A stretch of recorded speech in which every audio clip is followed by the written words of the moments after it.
And don't forget to ask your questions in this next panel, which I am really excited. I believe our industry panelists, I would say they're a bit maybe more optimistic on the future of AI in commerce. And then when we actually get into doing it today, it's not that we're pessimistic. It's just you're going to get to hear the challenges of actually getting it done. With that said, we're going to bring in Girish and Scott, and I will let you, Mo, take it away. Thank you. Fantastic. Welcome, Girish and Scott. Great to have you on the panel today. Thanks for having us. Thanks. Excellent. Good. Fantastic. I saw some very heated back and forth on the chat with your both of you asking questions and making points. So I think this will be a really good discussion. But we are grateful to you because as part of any new technology evolution, the people who are building the technology or incorporating it are always very keen to talk about it. And our panelists did a great job of talking about kind of how technology is being applied. But for me, the biggest thing is where does the rubber meet the road? How are people who are making buying decisions, who are solving business problems, like Kelly mentioned, actually looking at the technology? So with that, I'd love for each of you to introduce yourself, who you are, what you do, and give us kind of one interesting fact. So with that, Girish, you go first. Thanks, Mo. My name is Girish Salkar. I'm the VP of Digital at a B2B manufacturer and distributor called Dawn Foods. We're a fairly old company. We're a 104-year-old company. I also serve as an ambassador for the Mark Alliance, having been an ambassador with Mark Alliance for nearly its entire existence.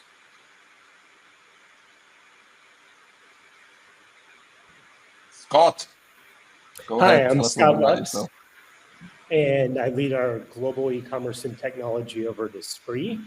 And it's been an interesting journey. We're a global brand, been around since the 70s and 80s, and we are currently working on not only our technology transformation, but also looking at why do we exist in terms of our product, and how does that show up either in a license or an operating model. So that brings some interesting challenges to this conversation, the role of data and AI, and how that fits into it. So look forward to getting into the conversation. I'm sure, and also how much I guess to charge for those all of those things. So with that, I'd like to dive in. AI. Do you guys care, and why? Scott, go first. Oh man, yeah. I mean, I do care, but I have a jaded perspective on AI. And a lot of it, I caught the tail end of the conversation there. And the reason for that, I think, especially in retail, we have a tendency on always trying to strike that balance. Do we kind of lean into being a technology company, or are we not a technology company? And with that becomes this appeal of chasing kind of the shiny object, because that'll solve all of our challenges. You know, retail's been around for a long time. And I think, 5-10 years ago, we were talking about omni-channel. 5 years ago, everyone's saying, oh, retail's dead, because everyone wants some sort of shopping experience. And I just think the industry has moved way too fast to jump on the AI bandwagon. My email inbox is littered with people saying, oh, we've developed this unique AI capability that let us show you, do you have 20 or 30 minutes to talk about it? Don't even get into specifics on how that can help our business, what it is that's fundamentally different from every other AI company that's out there. So for that reason, I think while I 100% agree, it's kind of like when the iPhone came out. We knew it was something we had to pay attention to. We had no idea what it would unleash at the time 20 years ago. But I think most companies have participated, whether it's developing apps, consumers is using it. We've seen both the good and the bad of iPhone. And I think that's kind of where I see AI at the moment. I think we, can't necessarily predict what'll happen, but as a retailer and as a brand and as a technologist looking for ways to implement it, I worry that it's a lot of distraction and pushing a lot of cost onto brands that may not be able to afford that cost in a challenging environment already. That's a great insight. Girish, how do you think about it? do you care, and why? If you do, or if you don't. Yeah, no, you do have to care for all the reasons that Scott outlined, right? It's the classic damned if you do, damned if you don't. You know, a lot of companies, retailers, B2B, manufacturing, distribution, B2C, DTC, those kind of companies, they are not in the nuts and bolts of what's happening. You know, your previous session, you know, got pretty deep into AI, talked about AGI, talked about RAG, retrieval augmented generation, you know, concepts that are very far out, as though they are here and they are making material difference. For folks like Scott and myself who have business to run and customers to take care of here and today, we need to understand what can AI do, like the iPhone example that Scott mentioned. You know, take that sort of pattern matching and understand, you know, yes, we'll pay attention to it. We are not going to spend a lot of time and energy and focus right now, but we will keep our eyes and ears open to see what this might become and how it might help us solve our business problems. At the end of the day, everything we're doing is to solve business problems to improve our internal operating efficiencies or to grow our business, right? It's either customer acquisition or customer adoption in my case. I'm pretty sure that is the same, you know, lens that a lot of industry practitioners would take. Great perspective. So with that, now that I think we've established a baseline, you both care, but there are a few concerns around where to apply it and how much it will cost. So with that, let's open up. Where do you apply it? And notwithstanding making it easy, notwithstanding the fact that it has to not be expensive. So Scott, why don't you tell us a little bit about how you guys are thinking about it? Yeah, so I think one is just kind of getting the foundation set. And what I mean by that is, you know, it's interesting when I was thinking about the conversation today, I came across an article in the New York Times. I'll have to see if I can find it again, but they put an example of AI actually writing a snippet of a, you know, summer novel. And, you know, the reality is like there's still this human interaction that I believe in, this emotional connection. You know, Mo, you mentioned brands earlier. Fundamentally, I think brands really have to define why they exist and why they deserve to exist, have a solid content strategy, and then leverage technology and data to enable that. And I think that's critical. You were talking about Nike earlier, or I think it came up.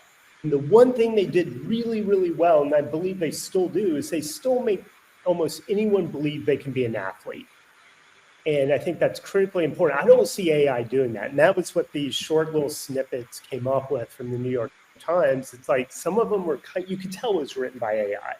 And it just didn't have that engagement. So for us, I think one is how do we set the foundation, make sure we have the right data infrastructure in place to be able to support AI, whether that's chatbot, whether it's supply chain efficiency, whether it's faster product design, better customer experience. We have to have the right structure and data governance. We can barely agree internally on how we're defining net sales and what variables go into that. So that's one of the key pieces that we're looking at is just getting our data ingest clean, having it structured correctly, having governance in place, and more importantly, just getting buy-in from across the organization on how we're creating data and what that could potentially enable. And then from there, we're already working on some initial models, which I think people forget. I think ChatGPT did a disservice to AI because when it burst onto the scene, a lot of initial users that never worked with AI before thought, oh, well, this is brand new. I mean, machine learning's been around for quite a while. The data sets are different. The learning models are different. But for us, it's like we need to protect some of the ML models that we have because they are still valuable and not going away. So we have a small data science team working on that side and then determining what use cases will be needle moving for the business? Where do we think we can get the biggest opportunity and focus one or two use cases there? Yeah, Scott mentioned, data science and having those foundations and having clear definitions. The data governance piece is fairly important, but even more foundationally, you need to have data sets. You need to have agreed upon clean data sets or mechanisms to make sure that the data you have is clean and that they are well attributed, they are properly meta tagged and things like that. Otherwise, you're basically starting out with really bad data set, and no matter what kind of models you build on top or deploy on top of those data sets, you're going to get bad outputs. You're going to get bad results.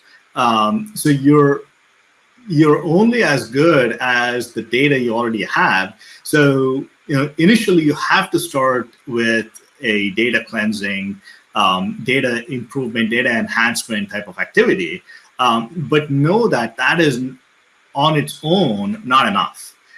You need to make sure that, yes, data governance is important, but you also need to have the infrastructure for it. You can't be doing this in legacy monolith database on your on-prem hardware that is 20 years old. You need to have the right sort of underlying technologies, and this is where adoption of cloud technologies is helpful, right? Modern infrastructure is another foundational aspect to this. You need that. You also need access to the resources, the data scientists, the data engineers. If you don't have any of those, your initiatives are largely just check the box exercises at that point. That's great to hear. So I guess the theme of get your data in shape, I think, has been consistent throughout this entire morning. One kind of maybe stepping one level up. Clearly, all both of you at least need to go to somebody to get budget to do this, right? And of course, they've got this like AI halo. So we've got to do something with AI, as Kelly says. So how do each of you articulate why they should do it? So in other words, I mean, Girish, it might be helpful for you to talk to the audience about kind of the business you have, because if they ate something this morning, whether it was a croissant or a cookie or a muffin, it probably Dawn Foods touched it somewhere. So right. How do you guys think about, in your businesses, how do you sell this to somebody who's going to sign the check? Yeah, just real briefly, Dawn Foods is a manufacturer and distributor of baking ingredients like donut mixes, cake mixes, fillings, icings, and anything that you go enjoy from your neighborhood bakery, from the pastry section. We manufacture and distribute the ingredients to make those pastries to those bakeries. So for us, a lot of this shows up as demand for ingredients. So we know consumption on one side of things, on a daily ongoing transactional basis.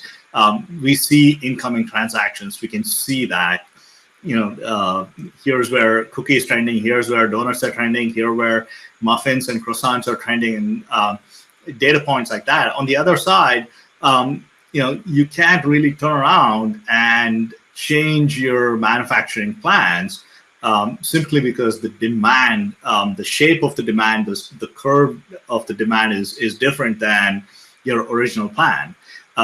Because even if you do, you're 4 weeks away. So the demand curve might look very different 4 weeks from now than today. And right now is a good time of the year for that. There's just a lot of celebrations happening right now. So if we started manufacturing more cakes 4 weeks from now, that demand will be gone. So we need to adjust our planning for 4 weeks ahead. So we use AI in those kind of applications where demand forecasting, demand planning, inventory positioning, those are some of the back office tasks where we can take AI recommendations and deploy them and continually update our forecast, update our plan, update our inventory allocation that helps. And we're the size and scale that we've got multiple distribution centers in the US, so you have to allocate product accordingly to each DC and make sure that they have the right product for their customer base. So trying to forecast and reforecast using spreadsheets is a nightmarish task. Nobody wants to do that.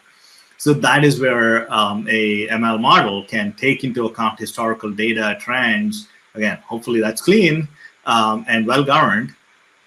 Using that kind of data set, then you can start to apply these models and try to reforecast, future forward. Okay.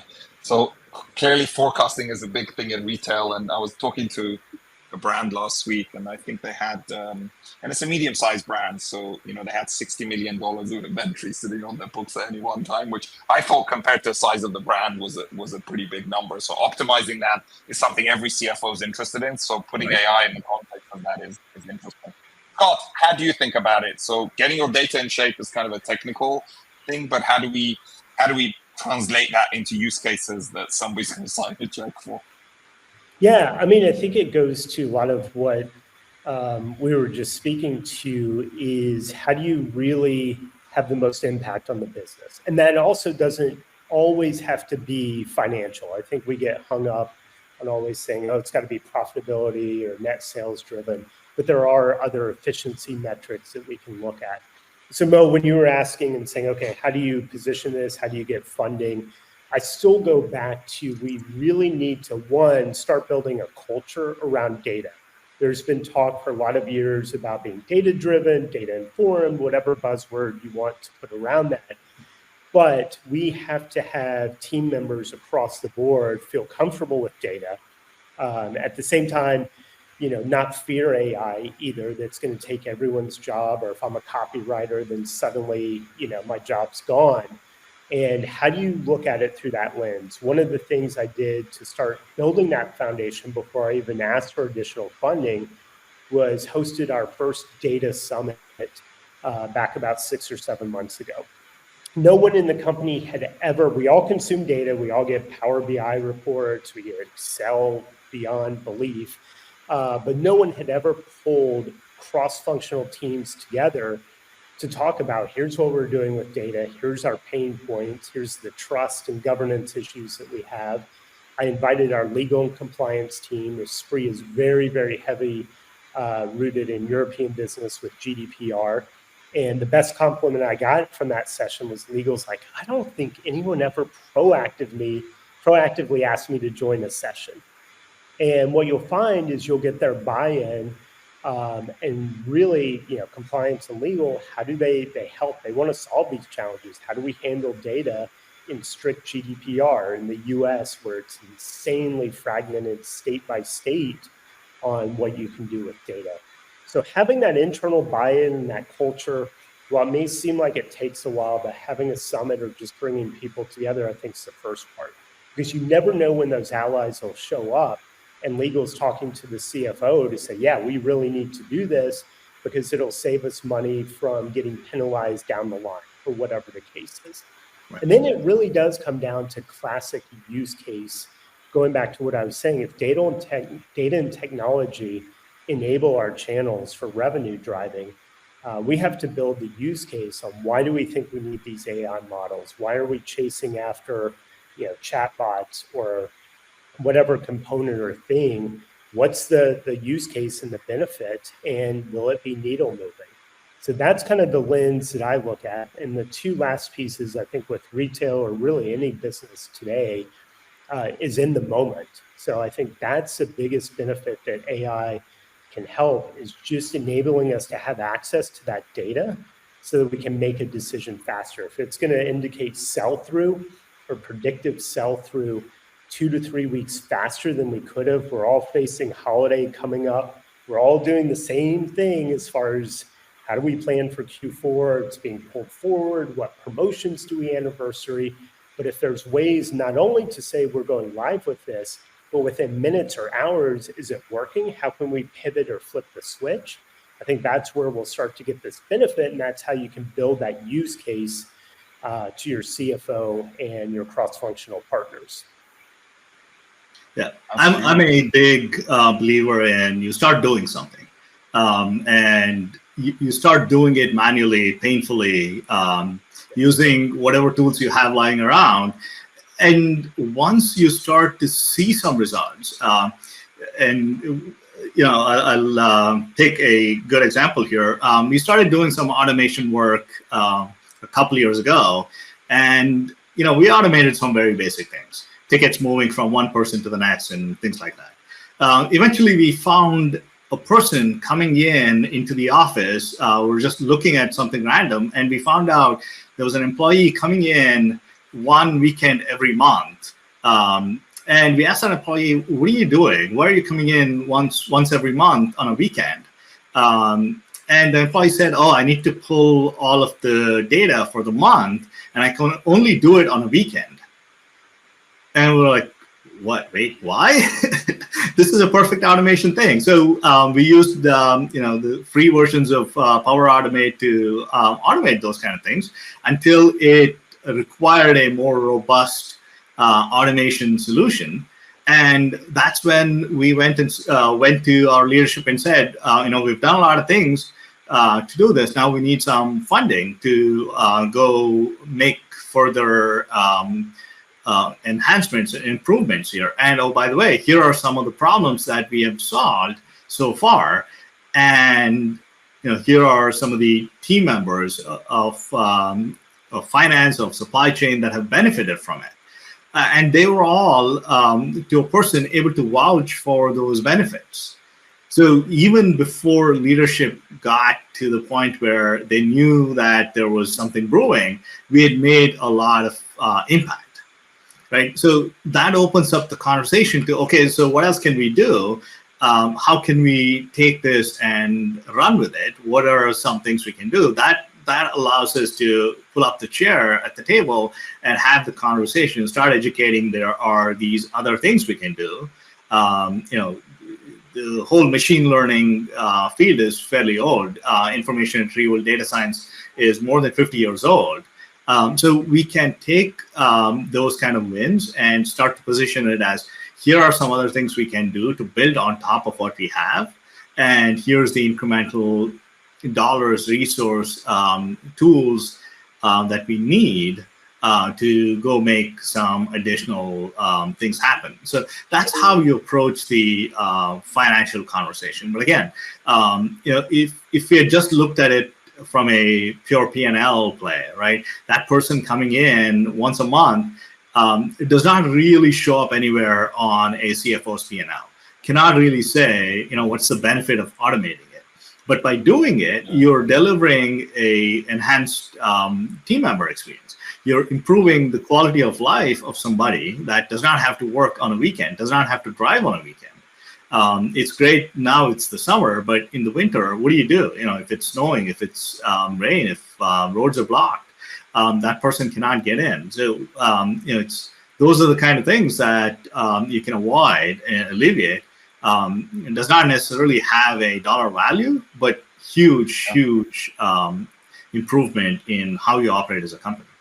Yeah, and one piece to add to that, I think the challenge, Mo, that you kicked off the conversation with AI is we all have limited dollars, right? So that's the other piece of it is if I'm going and presenting my case for XYZ or AI, most likely that's going to take dollars from somewhere else. And I think the challenge from a retail perspective today is e-commerce especially is operating in what, let's face it, is a mature business. The days of 30, 40% comps are gone. There'll always be an outlier. But with that, the model and the P&L and the flow through and your tech costs have to be right-sized. So you kind of have these contradictory forces. They've always been there, but I think the last 10 years we had more flexibility because on paper, you could say, oh, we're going to grow 40% because as soon as we get that big tech unlock or we get media dollars and it's off to the races. And the reality is that's just not where consumers are or where e-commerce is going. So with a mature industry, with 10% comps, with a very expensive tech enterprise stack already, like how do you fit in AI? And this goes to my opening comment and what I heard in the last panel, when you have a lot of partners saying they have an AI, puts a lot of pressure on us to really vet and validate what is going to be needle moving and how do we make sure that we're bringing this capability that Amanda mentioned, which I fundamentally believe should be in-house, but we may need some partners because you may not have a full-on data engineering or data science team. So I think that's the other complexity when we're pitching, is we have to look at it in the portfolio of projects and kind of the macro environment that we're faced with in presenting and making these technology or business decisions. Yeah, it makes complete sense. I'd love to be able to take a couple of, a few questions from the audience before we kind of go to some takeaway thoughts. So there's actually a really interesting question about kind of, the marketing channel, and really, how do you think about marketing and using AI in that, whether it's email marketing or online marketing? Just how do you guys get comfortable with that? And how do your teams get comfortable with that in terms of how the interface with the end customer actually works? Yeah. One of the things that AI helps you to do, Gen AI helps you, is creating a lot of the personalized experiences that you need, the content for personalized experiences, right? We all have CDPs, we all have tons and tons of segments. We would all like to do one-to-one personalization.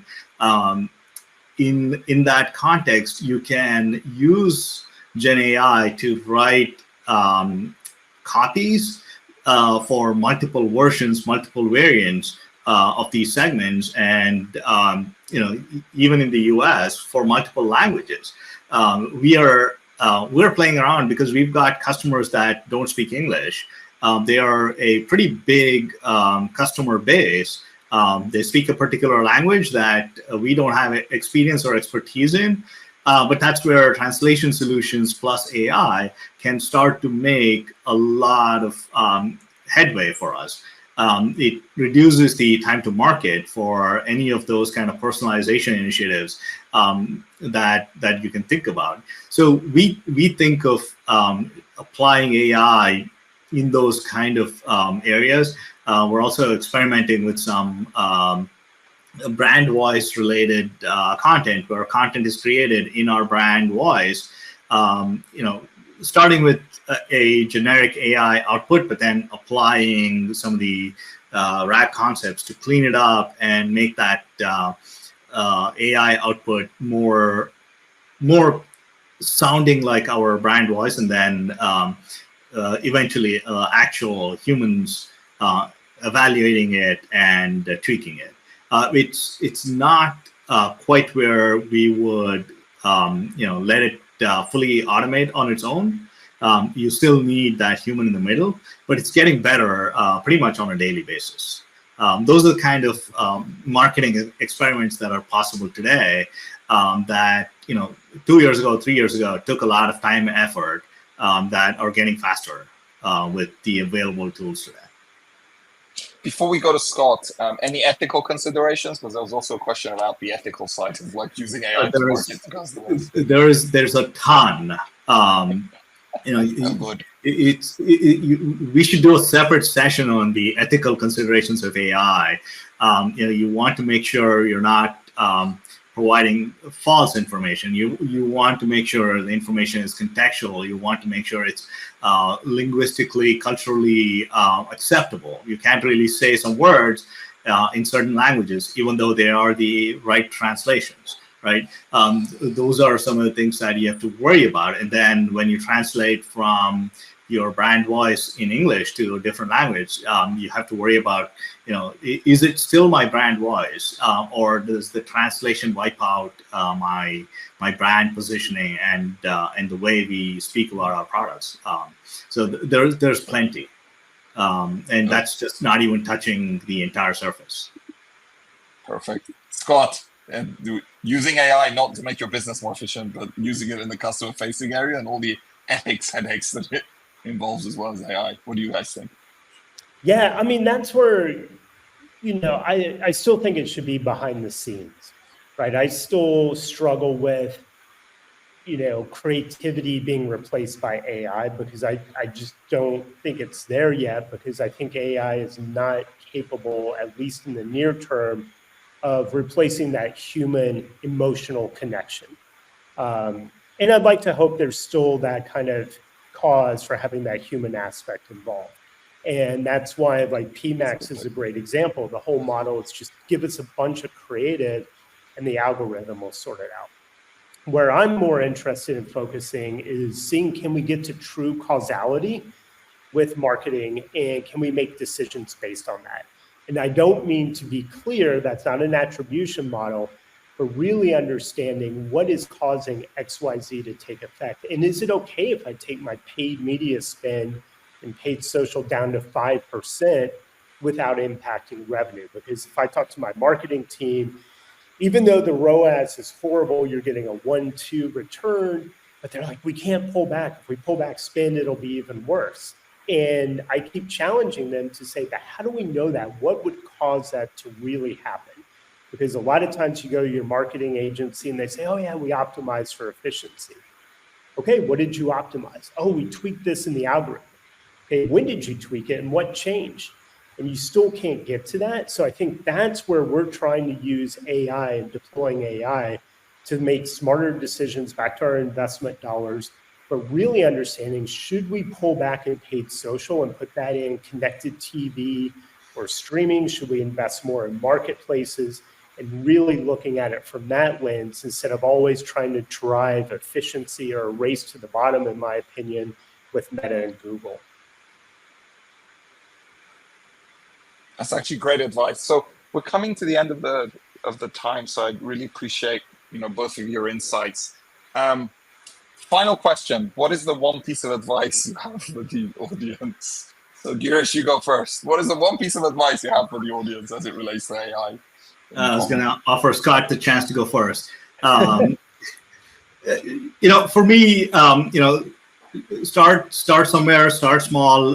It doesn't matter where you are today. Start with something, right? For us, we started with trying to look at, how do we make some of these spreadsheets go away? How do we make some of the manual processes not just become less manual or less tedious, but entirely disappear altogether? So taking that manual effort out, that's where we started. And then we got into, okay, so because we can do some of that, we were able to achieve other things. So build on those kind of small wins, even if they're not seemingly consequential. Fantastic. Scott, 1 minute. Yeah, I would say to be curious and passionate about AI and to try to research it and be part of the AI community before you jump in and make decisions. So quick example on that, I always tell my teams to go out into retail stores outside of New York and just get a sense on what's the retail environment. And I think we need to do the same with AI, be curious and passionate before you jump in and start defining your use cases so you know what the broader macro environment is doing. And you may be surprised on some of the use cases that are out there. Fantastic. That's great. Sagely advice from two great practitioners. So huge thanks to both of you for participating in this session. Great. Thank the audience as well. Great questions in the chat. Best of luck with your AI initiatives. And of course, we'll be getting your standard Pipe 17 hoodies to you. And with that, I'd love to hand back to Derek. So thank you very much to both of you and the audience. Thank you, everybody.